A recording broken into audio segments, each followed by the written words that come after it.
I make the argument that we are living in the midst of a third Reconstruction from 2008 to the present. It hasn't ended. And my four hinge points are the election of Barack Obama in 2008, the rise of BLM 1.0 in 2013, after the murder, yes, murder of Trayvon Martin in 2012, and the acquittal of his murderer.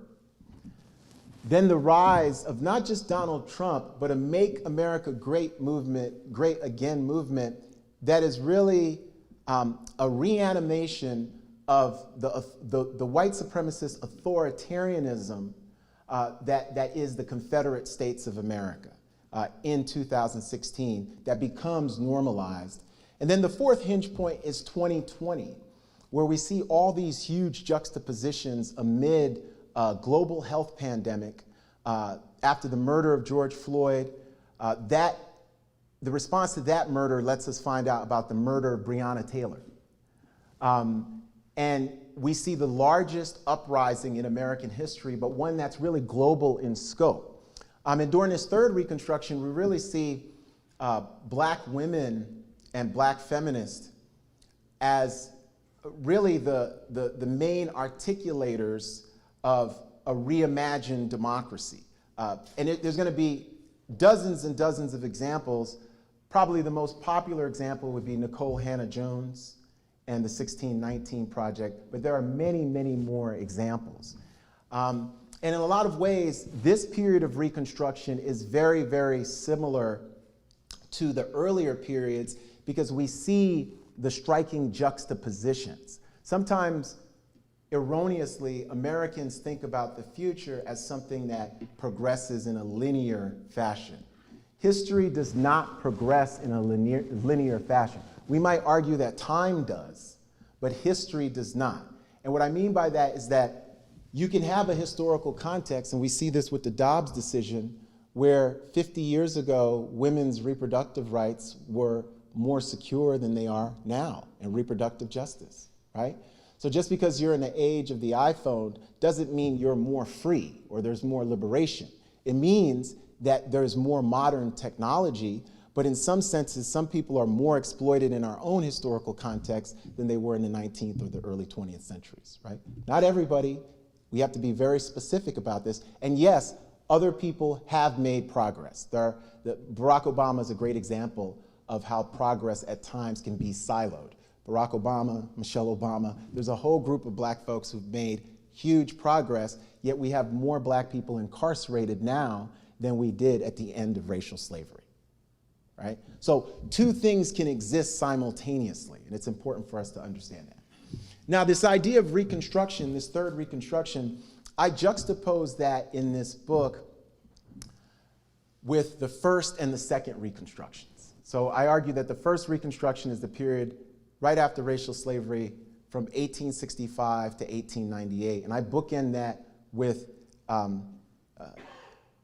the end of the Civil War. You can say it's Juneteenth. You could say the ratification of the 13th Amendment by December 1865, all the way up into the Wilmington Massacre on November 8th, 9th, 10th of 1898. Those are my bookends for Reconstruction, the first.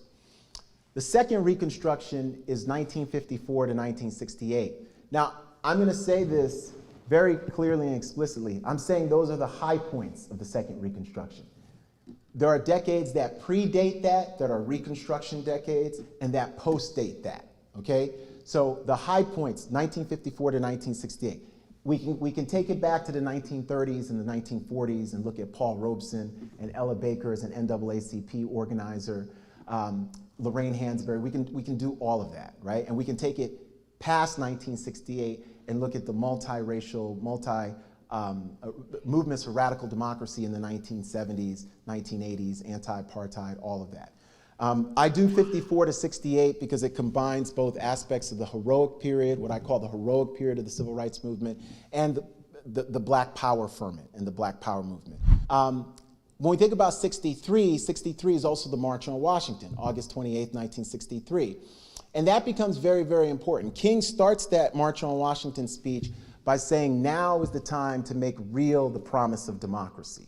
And this is very, very important and connected to all three periods of Reconstruction, because at their core, all three periods of Reconstruction are trying to make an argument that racial justice and the struggle for black dignity and citizenship should be the beating heart of American democracy.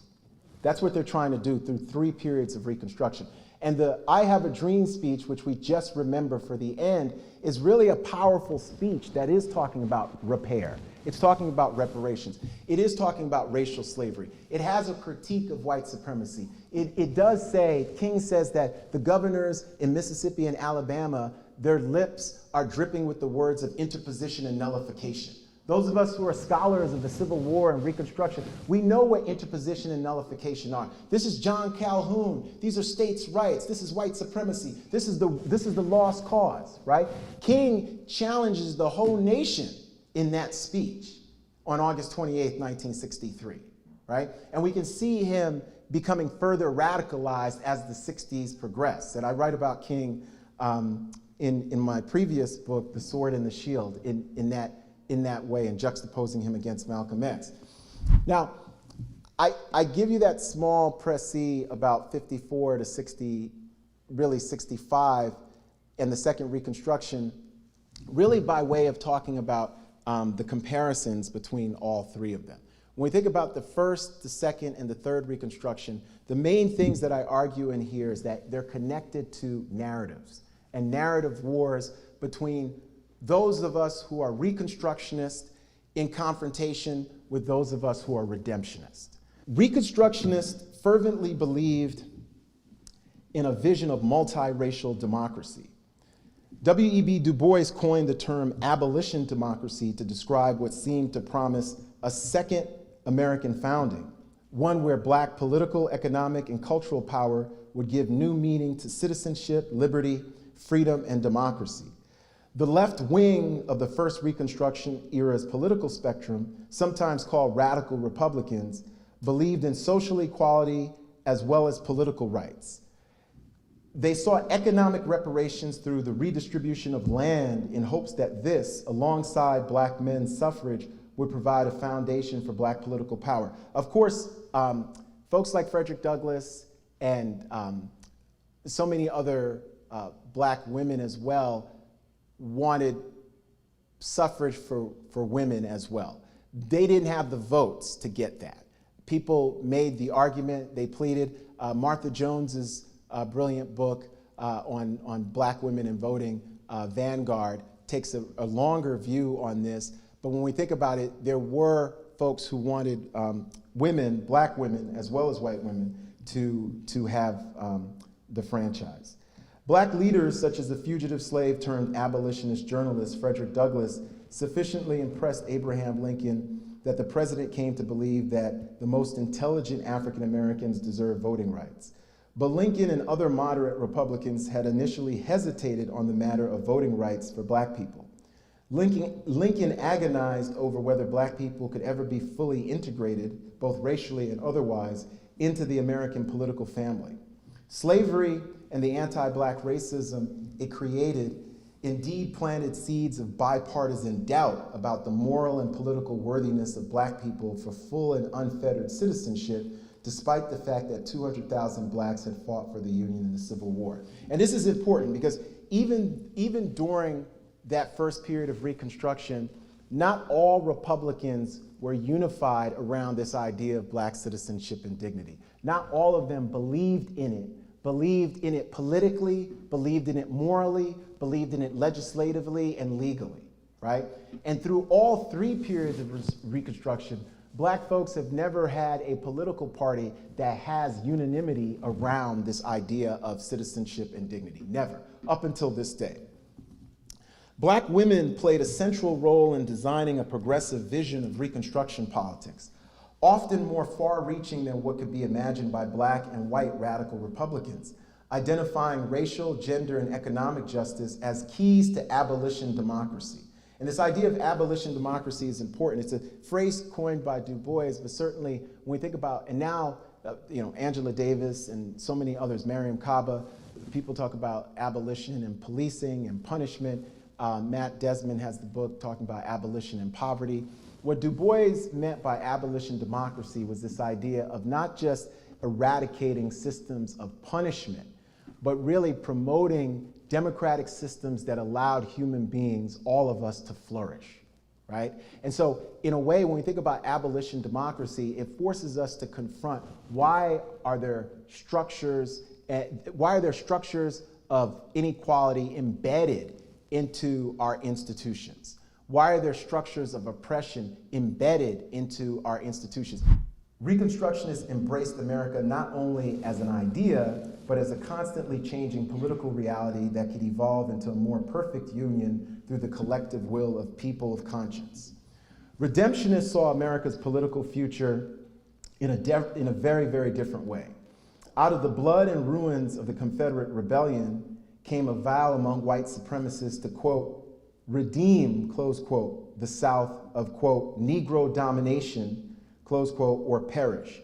And that's, when we think about this idea of redemption, redemptionism is inscribed with this idea of violence, it's anti-democratic, it's authoritarianism, but it becomes mainstream.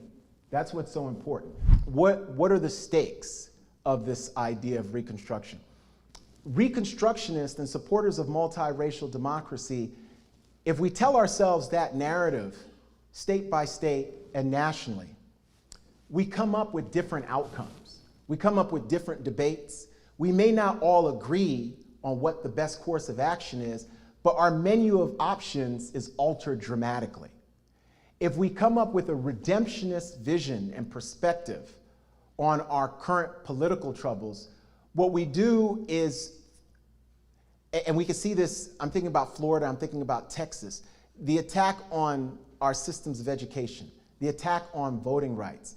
We come up with an alternative set of options that lead to authoritarianism, that lead to anti-democratic legislation, but it also, yes, leads to anti-Black violence and diminishment, right? And that anti-Black violence and diminishment has always contained an ecosystem that's going to impact women, that's going to impact those who are indigenous, that's going to impact Jews, that's going to impact Muslims, that's going to impact people who are disabled and who are queer and genderqueer. So many different groups are going to be marginalized. So sometimes people think, I've had friends in blue states say, wow, what are they doing in your Texas? Now that I'm a native New Yorker, but suddenly it's my Texas. Now that I'm in Texas, what are they doing? I said, don't worry, they're coming for you too. They're coming for you too. There's no place that is safe. Slavery wasn't just abolished in one state or two states. I agree with Lincoln where he said, we're going to either be all of one thing or all of another, right? And so when we think about where we're at in this period of Reconstruction that I argue, this third period of Reconstruction, I think it's both a challenging period and I think it's a hopeful period. But what we have to understand, those of us who are committed to small d democracy, is that you cannot have a thriving American democracy until and unless you have racial justice, which is, yes, connected to all these other groups. When I'm thinking about justice and racial justice, I'm thinking intersectionally. Until and unless racial justice becomes the beating heart of an expansive and radically inclusive American democracy.